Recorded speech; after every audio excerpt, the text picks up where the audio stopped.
Dr. Rama Patel's fingers danced across the holographic display as another anomalous reading lit up her screen at the Ganymede Deep Space Monitoring Station. The massive array of quantum sensors, pointed outward toward the endless void, had been picking up unusual patterns for the past 3 hours. At first, she dismissed them as routine stellar phenomena, but now, Dr. Patel. Lieutenant Morgan's voice carried across the control room. You need to see this. Rama pushed away from her station, letting the magnetic boots catch her as she glided across the low-gravity environment. The lieutenant's display showed a coherent signal, unlike anything they'd recorded before.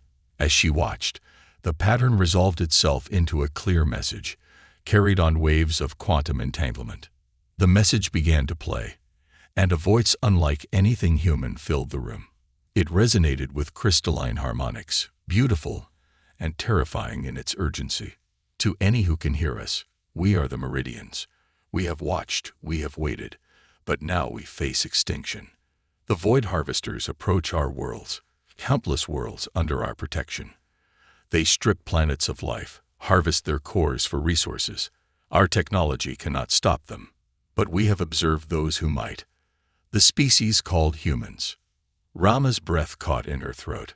After decades of searching the stars, first contact wasn't coming as a greeting, but as a plea for help.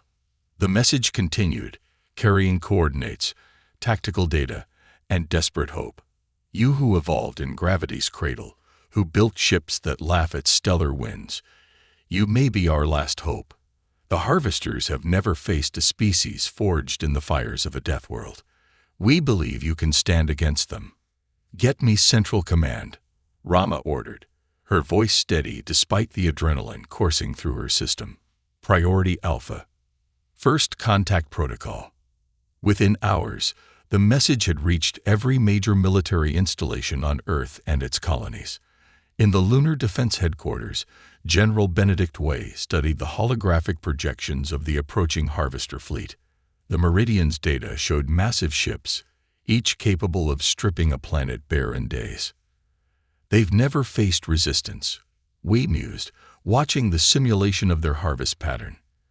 They evolved in low-gravity environments, built ships for efficiency rather than combat. But we. He turned to face the assembled officers. Humanity had spent centuries preparing for first contact, building ships that could withstand the crushing pressures of gas giants, training crews who could endure forces that would kill most species instantly. Begin Operation Thunderborn, Y commanded. Alert all fleet elements. We launch in 6 hours. Across the solar system, humanity's response began.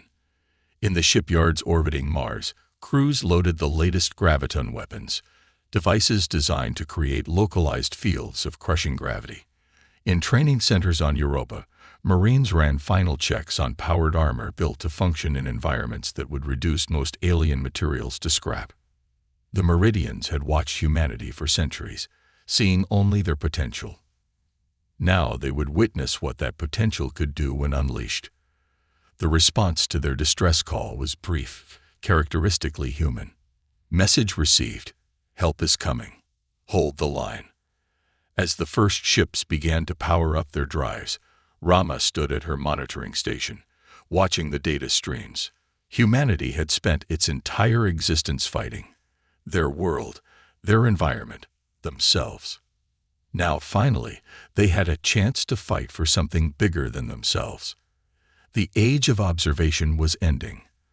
The time for action had come, and somewhere in the darkness between the stars, the Void Harvesters continued their inexorable advance, unaware that they were about to encounter something they had never faced before, a species born in gravity's grip, forged in nature's fury, and driven by an unshakable determination to protect those who could not protect themselves. The Deathworlders were answering the call. Captain Nikos Stavros stood in the command center of the EFSS Olympus, watching as his crew performed their final system checks. The massive ship, built to withstand forces that would crush most alien vessels, hummed with barely contained power. Engineering reports all systems green, Lieutenant Reese announced from her station. Gravitational compensation at 100%. Nikos nodded, his dark eyes fixed on the tactical display showing the assembled human fleet. 36 ships, the pride of Earth's defense forces, each one a testament to humanity's determination to survive in a universe that had tried to kill them from birth. "Show me the Harvester fleet's current position," he ordered. The holographic display shifted, revealing the enemy's formation as they systematically stripped life from worlds under Meridian protection. The sight made his jaw clench. Commander Jin Park, his tactical officer, stepped forward. "Their ships are built for efficiency, sir. No redundant systems, no heavy armor. They've never needed it." A fierce smile crossed her face. "They've never fought Deathworlders before." The ship's eye, Prometheus, projected a simulation of their planned attack. Based on Meridian data, Harvester ships will begin to show structural stress at 4 Earth gravities. Our ships are rated for 12. Throughout the Olympus, crews made their final preparations. In the fighter bay, Squadron Leader Hassan Rahman briefed his pilots, each one trained to endure forces that would kill most alien species instantly. "They'll expect us to break formation when the forces hit," Hassan explained, gesturing to the tactical display. "That's when we strike. Our ships can handle maneuvers they'll never see coming." In the Marine Deployment Bay, Major Sofia Rodriguez watched her troops run combat drills in powered armor. The suits, designed to function in the crushing depths of gas giants, moved with lethal grace. "Remember," she called out, "we're not just fighting for Earth anymore. Every world these bastards have stripped, every species they've murdered, we carry their justice with us." Back on the bridge, Nikos received the final transmission from command. Admiral Torres's voice filled the command center. "All ships, prepare for dimensional jump. Operation Thunderborn commences in 5 minutes." Nikos turned to address his crew, his voice carrying the weight of history. "For centuries, humanity dreamed of first contact. We prepared for peace, and we prepared for war. Today, we answer a call for help from a species that watched us grow, who saw in us something worth believing in." He paused, looking at each crew member in turn. "We carry with us not just the hopes of Earth, but of countless worlds who cannot defend themselves. Show them why humans are called Deathworlders." The fleet moved into formation, drives powering up for the jump to the Meridian sector. As the countdown began, Nikos thought of all the stories humans had written about first contact, about meeting alien species among the stars. None of them had predicted this. Humanity's first official act as a spacefaring species would be to save others from extinction. "Jump drives engaged," Prometheus announced. "Dimensional transition in 3, 2, 1. The fleet vanished in a flash of distorted space, carrying with them humanity's answer to the age-old question: are we alone in the universe? No, and we will protect those who share it with us. Commander Diana Blackwood watched from the bridge of her destroyer, the ESS Thunderchild, as the human fleet emerged from dimensional space. The void before them blazed with weapon fire. The Harvesters were already attacking another world. Multiple contacts, her sensor officer, Lieutenant Patel, reported. Harvester ships detected stripping resources from the third planet. Life signs on the surface are failing rapidly. Diana's voice cut through the tension like a blade. Battle stations. All hands prepare for combat maneuvers. Show these bastards what happens when you punt in human space. The fleet moved with practiced precision, their formation taking advantage of the local star's gravitational field. The Harvesters, detecting the approaching ships, began to react with mechanical efficiency. Their movements are predictable, Diana observed. They've never had to adapt their tactics before. Weapons target their resource collection ships first. Let's see how they handle Earth normal gravity. The Thunderchild's graviton cannons fired, creating localized fields of crushing force around the nearest Harvester vessel. Metal screamed as the alien ship, designed for gentler environments, began to buckle under forces that human vessels trained for routinely.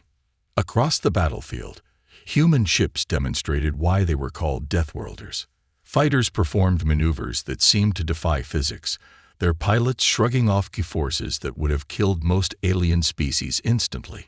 Enemy ships attempting to regroup, Lieutenant Patil announced. They're trying to form a defensive sphere.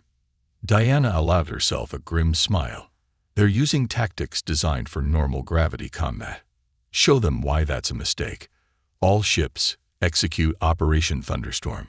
The human fleet moved as one, using the planet's gravity well to accelerate to speeds that would have torn apart ships built to lighter standards. They rolled through the upper atmosphere, their hulls designed to withstand forces far greater than this. The harvester weapons fired, but the human ships were no longer where they had aimed. Like storm riders on Earth, the fleet used the planet's natural forces to their advantage, turning the very environment into a weapon. Multiple enemy ships showing structural stress, Patil reported with fierce satisfaction. They can't handle the gravitational forces, Commander. A harsh, mechanical voice cut through their communications. Unknown vessels, you interfere with necessary resource extraction. Your resistance is unprecedented but futile. Withdraw or be destroyed. Deanna's response was cold and clear. This is Commander Blackwood of the Earth Defense Fleet. We are humanity's answer to the Meridian distress call. Your harvesting operations end now, or we'll show you exactly why we're called Deathworlders. The battle raged on, but its outcome was already becoming clear. The harvesters, for all their technological advancement, had never needed to adapt to harsh conditions. They had never faced warriors born in gravity's grip, trained in nature's fury. As the Thunderchild led another attack run, Diana thought of the millions of lives on the planet below, of all the worlds the harvesters had stripped bare. Today, humanity would show the galaxy why evolution on a death world had made them the most formidable species in known space. But even as her ships claimed victory after victory, sensors detected something massive emerging from dimensional space. The Harvester mothership, larger than anything humanity had ever encountered. The true test of humanity's strength was about to begin. Admiral Marcus Torres stood on the bridge of the EFS Everest as the Harvester mothership emerged from dimensional space. The vessel dwarfed anything humanity had ever built, its hull gleaming with the stripped resources of 1,000 dead worlds. Size comparison coming in, Lieutenant Reese reported, her voice steadied despite the intimidating sight. The mothership is roughly the mass of a small moon. Marcus studied the tactical display, his expression unchanged. On Earth, humans had learned early that bigger didn't always mean better. Sometimes, the smallest storm could bring down the mightiest mountain. A deep, resonant voice cut through their communications, artificial harmonics making it sound more machine than living being. I am High Commander Nexus of the Void Harvesters. Your resistance is unprecedented, but ultimately meaningless. You cannot comprehend the forces you face. Marcus's response was characteristically human. This is Admiral Torres. We comprehend forces just fine. On our world, we call them Tuesday. The mothership's response came in the form of energy weapons that could have cracked a small moon. But the human fleet was already moving, their ships dancing through spaces too tight for their size, performing maneuvers that defied conventional physics. All ships, execute Operation Gravity's Children, Marcus ordered. It was a strategy born from humanity's experience with Earth's most violent weather systems, becoming the eye of the storm. The fleet split into 3 attack groups. Commander Blackwood's Thunderchild led her destroyers in strafing runs, targeting the mothership's gravitational stabilizers. Captain Stavros' Olympus group created a gravitational lens effect, turning the Harvester's own massive power against them. In the fighter squadrons, Squadron Leader Raman's voice crackled over the comm. Target their structural weak points. Their ships are built for efficiency, not survival. Make them feel the weight of their mistakes. The battle evolved into a dance of physics and fury. Human ships, designed to withstand the crushing pressures of gas giants, dove through gravity wells that buckled Harvester support vessels. Marines in powered armor breached hulls, fighting in conditions that would have killed most species instantly. High Commander Nexus's voice boomed across space again. Impossible.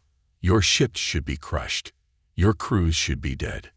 That's the thing about Deathworlders, Marcus replied, watching as another harvester ship succumbed to gravitational forces.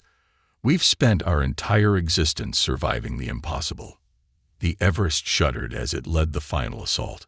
The human fleet had formed a perfect sphere around the mothership, their graviton weapons creating a cascading field of crushing force. Their hull is beginning to buckle, Lieutenant Reese reported. They're trying to power up their dimensional drive. Not this time, Marcus commanded.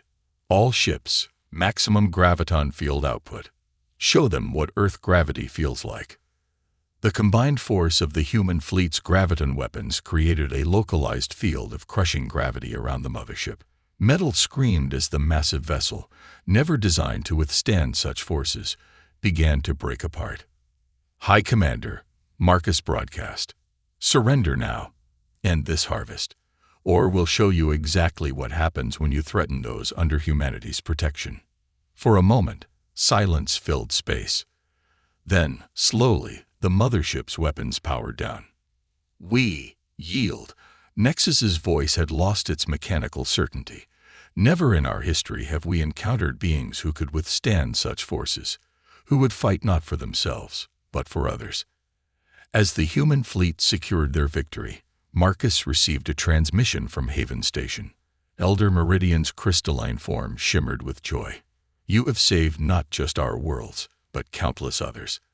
The galaxy will remember this day, when the Deathworlders proved that strength means nothing without the will to protect those who need it.